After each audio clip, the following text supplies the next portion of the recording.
Good morning guys. जैसा कि मैंने आपको कहा था एक बार कि मैं मार्च लास्ट या अप्रैल फर्स्ट में बताऊंगा कि बीएसएफ में दोबारा वैकेंसी आ रही है, ठीक है, या नहीं भी आ रही है तो भी मैं एग्जैक्ट रिपोर्ट आपको दे दूंगा। काफ़ी हेक्टिक शेड्यूल के चलते हुए हम लोग आपको बहुत सारे इन्फॉर्मेशंस टाइम पे प्रोवाइड नहीं करवा पाए। सबसे पहले इसके लिए खेद हैं और बता देता हूँ गाइस कि BSF radio operator, specially radio operator की बात करें क्योंकि इसमें बहुत ज़्यादा वैकेंसीज़ है, मतलब जितनी वैकेंसीज है उसमें सबसे बड़ा प्रोपोर्शन इसका है। और रेडियो मैकेनिक के लिए बीएसएफ ने एक शॉर्ट नोटिफिकेशन जारी किया है। उसकी पूरी डिटेल की पूरी डिटेल में उसकी जानकारी लेते हैं और साथ ही बात करते हैं प्रीवियस एग्ज़ाम के रिज़ल्ट को लेकर के। तो सबसे पहले जब मैंने एक अनाउंसमेंट किया था काफ़ी दिन पहले कि एक और वैकेंसी आएगी बीएसएफ की, और उस पर हम बात करेंगे, चर्चा करेंगे। जैसे ही वैकेंसी आएगी मैं आपको बता दूंगा। तो गाइज इसका पहले ही मैंने अनाउंसमेंट कर दिया था कि वैकेंसी आनी है। उस समय कुछ महानुभावों ने ये कहा था कि सर ऐसा नहीं हो सकता है, तो 2 साल में एक बार ही आती है, आप अपने व्यूज़ बटोरने के चक्कर में, ये उसके चक्कर में, इसके चक्कर में। अरे काहे के चक्कर में, ये चक्कर तो लग गया ना। अब जब बीएसएफ ने चक्कर चलाया उसका क्या कर लोगे भाई, किसी के हाथ में कुछ भी नहीं हाथ में। अनफॉर्चुनेटली कुछ बहुत प्यारे प्यारे बच्चे जिन्होंने बहुत पूरी साल भर मेहनत की और रिज़ल्ट उनके अकॉर्डिंग नहीं आया, जो डिज़र्विंग कैंडिडेट्स थे वो भी इस लिस्ट में नहीं आए हैं। तो सबसे पहले तो भाई जिनका सिलेक्शन हुआ उनको बहुत बहुत बधाई, और सेकेंडरी जो बेचारे कगार पे रहे हैं उनके लिए बेहद दुखद है। उनको हार नहीं मानी, उनको दोबारा इस मैदान में कूद जाना है और एक बार फिर से आप पूरे शिद्दत से तैयारी करें। इस बार आप कंटिन्यू मेरे कांटेक्ट में बने रहना। मैं बताऊंगा आपको कि किस वे में आप प्रिपरेशन करोगे कि आपका नंबर आएगा। बीएसएफ ने काफ़ी कुछ आउट ऑफ ट्रैक किया, जो हम नहीं चाहते थे वो बीएसएफ ने किया। इसकी वजह से कुछ प्रॉब्लम्स गाइस क्रिएट हुई, डेफिनेटली हुई, नो डाउट। तो ये जो प्रॉब्लम्स क्रिएट हुई, स्पेशली टिगरी सेंटर की बात करें, जम्मू कश्मीर सेंटर की बात करें, तो वहाँ से बहुत कम, और भी बहुत सारे सेंटर्स है जहाँ से बच्चों को कम सेलेक्ट किया गया, डिक्टेशन के बहाने हो, चाहे आरएम में हाई मेरिट की बात हो। तो ये थोड़ा सा गलत था और जितनी वैकेंसी थी उतनी भी फुलफिल नहीं की उन लोगों ने। डिपार्टमेंटल वालों को भी बहुत ज़्यादा नुकसान उन्होंने करके कर दिया, नुकसान बेचारों का, कि जो अदर गवर्नमेंट सर्विसेज में थे जो बीएसएफ में नहीं थे। हालांकि पहले नोटिफिकेशन में क्लियर लिखा हुआ था कि केवल बीएसएफ वालों को ही हम डिपार्टमेंटल वालों में कंसिडर करेंगे, ठीक है, वो आपकी बात ठीक है।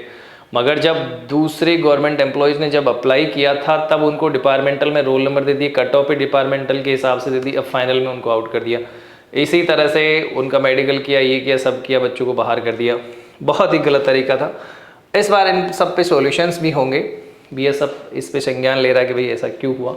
एक डिग्री सेंटर के चलते हुए काफ़ी कुछ लोचा हुआ है।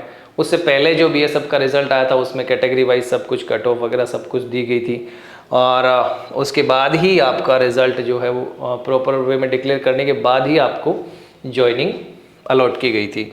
ऐसा इस बार उन्होंने नहीं किया और ऐसा केवल और केवल डिग्री सेंटर के चलते ये सारी की सारी प्रॉब्लम्स क्रिएट हुई। बीएसएफ इस बार अवेयर है। इस बार जब आप फॉर्म भरें तो मैं आपको बताऊंगा कौन सा सेंटर भरना है। सबसे बेस्ट सेंटर्स आपको चूज करने हैं जिससे कि आप वहाँ पे अपना 100% जो देते हैं तो वो 100% ले भी सकें, राइट। तो गाइस बात करते हैं नई वैकेंसी की। नई वैकेंसी जो है उसमें अप्रॉक्सीमेट 24 अप्रैल से ये पोर्टल एक्टिवेट होने की संभावना है।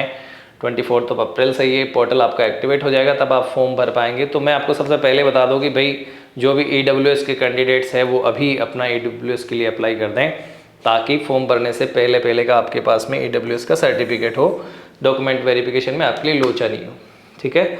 बाकी कोई जिसके पास में जो SC से हैं, जो ST से हैं, जो OBC से हैं, वो सेंटर का अपना कास्ट सर्टिफिकेट बनवा लें, अभी से अप्लाई कर दें। यदि आपका नहीं बना हुआ है तो, या फिर आपका साल भर से पुराना है तो आप अभी से दोबारा रिन्यू उसको करवा लें, ताकि डॉक्यूमेंट वेरिफिकेशन में आपकी दिक्कतें नहीं आएगा। तो चलिए मैं उस शॉर्ट नोटिफिकेशन की तरफ लिए चलता हूँ जहाँ पे बीएसएफ ने ये सब रिलीज़ किया है। और एक बड़ा अनाउंसमेंट आज कि मैं आपका एक बहुत शानदार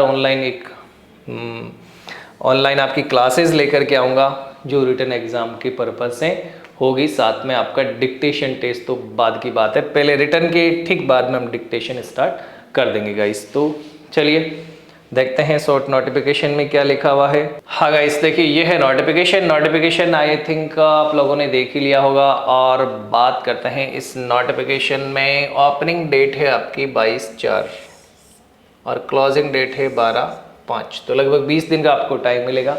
12 मई तक आप फॉर्म भर सकते हैं। साथ ही साथ ये जो वैकेंसी है उसमें पे स्केल दिया हुआ है, एज लिमिट 18 से 25 साल दी हुई है। और एजुकेशनल क्वालिफिकेशन की बात कर लेते हैं भाई, पिछली बार भी कुछ बच्चों को नुकसान हुआ, वो बात ये थी कि आपकी physics, chemistry and math PCM में मिला करके और आपके 180 मार्क्स होने चाहिए। कितने होने चाहिए? 180 मार्क्स मिनिमम होने चाहिए, तभी आप अप्लाई करना, अदरवाइज मत ही करना, भले ही कोई फ़ायदा नहीं है। तो ये ध्यान रखना है। PCM 3 सब्जेक्ट में 60% होने चाहिए, एग्रीगेट का कोई इशू इसमें नहीं है। और अप्लाई कैसे करना है, लिंक एक्टिवेट हो जाएगा। बाकी सिंपल सी चीज़ें, बहुत बड़ा नोटिफिकेशन इसमें है नहीं। और क्या करना है आपको ये सब कुछ मैं बता दूंगा। 270 वैकेंसीज गाइस रेडियो ऑपरेटर की है और 30 वैकेंसीज जो है वो आपके रेडियो मैकेनिक की है।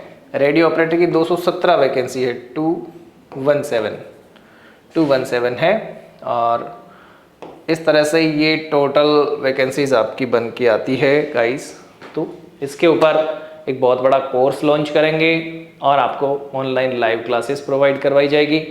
तो आप अपना ओपिनियन मुझे कमेंट बॉक्स में ज़रूर लिख के बताएं कि भाई किस तरह से क्या करवाया जाना चाहिए आपके लिए।